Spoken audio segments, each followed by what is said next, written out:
Hi hello friends అందరికీ నమస్కారం. చక్రతిక్ vlogs ఛానల్కి స్వాగతం.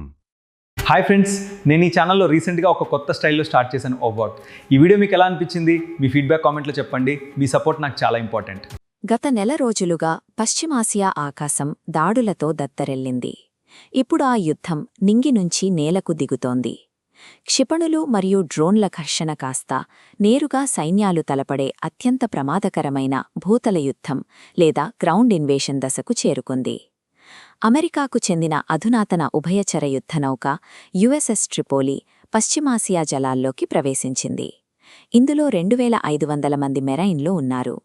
ఇతర నావికా దళాలతో కలిపి అమెరికా మోహరించిన అదనపు బలగాల సంఖ్య 3500 దాటింది. గత 20 ఏళ్లలో ఈ ప్రాంతంలో అగ్రరాజ్యం చేపట్టిన అతిపెద్ద సైనిక మోహరింపు ఇదే. అటువైపు నుంచి ప్రతిస్పందన అంతే తీవ్రంగా ఉంది. ఇరాన్కు చెందిన టెహ్రాన్ టైమ్స్ పత్రిక తన ఫ్రంట్ పేజీలో వెల్కమ్ టు హెల్ అంటూ అమెరికా బలగాలకు గట్టి వార్నింగ్ ఇచ్చింది. ఇరాన్ నేలపై అడుగుపెట్టే ఏ అమెరికా సైనికుడైనా శవపేటికలోనే తిరిగి వెళ్తాడని వారు హెచ్చరిస్తున్నారు. దౌత్య చర్చలకు అవకాశం లేకుండా ఇరు వర్గాలు తమ అత్యంత శక్తిమంతమైన ఆయుధాలను రంగంలోకి దించాయి. ఈ భారీ సైనిక మోహరింపులు గత 2 దశాబ్దాలుగా ఉన్న స్థిరత్వాన్ని దెబ్బతీసి ఈ ప్రాంతాన్ని మునుపెన్నడూ లేనంతగా యుద్ధమంచుకు నెట్టాయి. అమెరికా, ఇరాన్ల మధ్య మొదలైన ఈ పోరు ఇప్పుడు గ్లోబల్ ఆయిల్ సప్లై చైన్ను మరియు అంతర్జాతీయ నౌకాయానాన్ని నేరుగా ప్రభావితం చేస్తోంది. ఇక్కడి అస్థిరత ప్రపంచ ఆర్థిక వ్యవస్థపై భారీ ప్రభావం చూపబోతోంది. ఈ యానిమేటెడ్ మ్యాప్ను గమనించండి. ఇరాన్, ఇజ్రాయెల్ సరిహద్దులను దాటి ఈ యుద్ధం చుట్టుపక్కల దేశాలకు వేగంగా వ్యాపిస్తోంది. యెమెన్, ఇరాక్, సౌదీ అరేబియాలు ఇప్పుడు పరోక్ష దాడులకు ప్రధాన వేదికలుగా మారాయి. ఇరాన్కు మద్దతుగా యెమెన్లోని హూసీ మిలిటెంట్లు యుద్ధంలోకి దిగారు. వారు ఎర్ర సముద్రంలో నౌకలను అడ్డుకోవడమే కాకుండా ఏకంగా ఇజ్రాయెల్పై క్షిపణుల వర్షం కురిపిస్తున్నారు. ప్రాక్సీ దాడుల లక్ష్యాలు ఇప్పుడు రాజకీయ నాయకత్వాల వైపు మళ్లాయి. ఇరాక్లో కుర్దిస్తాన్ ప్రాంతీయ అధ్యక్షుడు నెచిర్వాన్ బార్జానీ నివాసంపై జరిగిన డ్రోన్ దాడి దీనికి నిదర్శనం. దాడుల లక్ష్యాలు ఇప్పుడు హై వాల్యూ ఇన్ఫ్రాస్ట్రక్చర్ వైపు మళ్లాయి. ఇజ్రాయెల్ వైమానిక దాడుల్లో ఇరాన్లోని బుషహెర్ అణువిద్యుత్తు కేంద్రం ప్రధాన డోమ్ దెబ్బతింది. ఈ దాడి కారణంగా టెహ్రాన్ ఉత్తర ప్రాంతంలో విద్యుత్తు సరఫరా పూర్తిగా నిలిచిపోయింది. నగరం పాక్షికంగా చీకటిలో మునిగిపోయి పౌరజీవనం తీవ్రంగా దెబ్బతింది. దీనికి ప్రతీకారంగా సౌదీ అరేబియాలోని ఒక రహస్య అమెరికా వైమానిక స్థావరంపై ఇరాన్ దాడి చేసింది. ఇందులో 15 మంది సైనికులు గాయపడటమే కాకుండా రన్వేపై ఉన్న అనేక యుద్ధ విమానాలు ధ్వంసమయ్యాయి.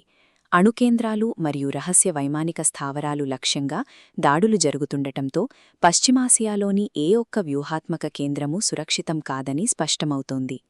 పశ్చిమాసియా సంక్షోభంలో అమెరికా చిక్కుకుపోయిన సమయంలో రష్యా దీనిని తన ప్రయోజనాల కోసం వాడుకుంటోంది. ఇరాన్కు డ్రోన్లను సరఫరా చేయడమే కాకుండా అమెరికా బలగాలకు సంబంధించిన కీలక నిఘా సమాచారాన్ని అందిస్తోంది. ఈ సహకారం ఇరు పక్షాలకు లాభిస్తోంది. ఇరాన్ అభివృద్ధి చేసిన సాంకేతికతతో రష్యా తన దేశంలోనే డ్రోన్లను తయారు చేసుకుంటూ ఉక్రెయిన్ యుద్ధంలో వాడుతోంది.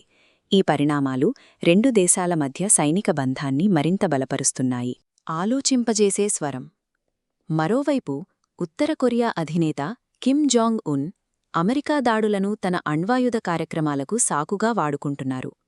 దేశానికి మరింత శక్తిమంతమైన సైనిక నిరోధక శక్తి అవసరమని ఆయన వాదిస్తున్నారు.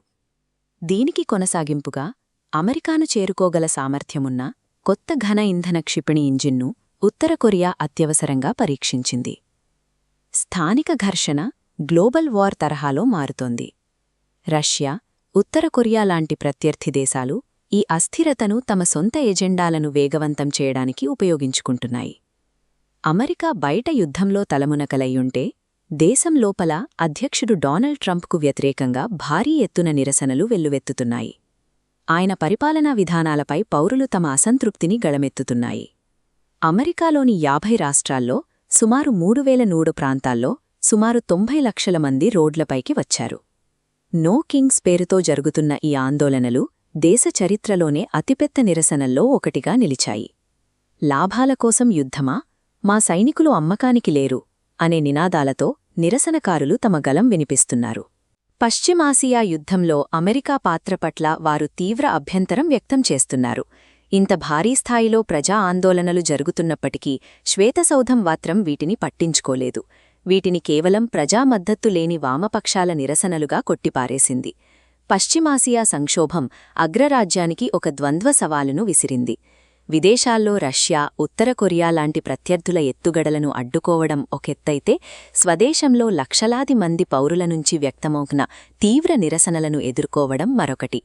ఈ పరిణామాలు మారుతున్న ప్రపంచ క్రమంలో దేశాల మనుగడకు మరియు నాయకత్వానికి అతిపెద్ద పరీక్షగా నిలవబోతున్నాయి.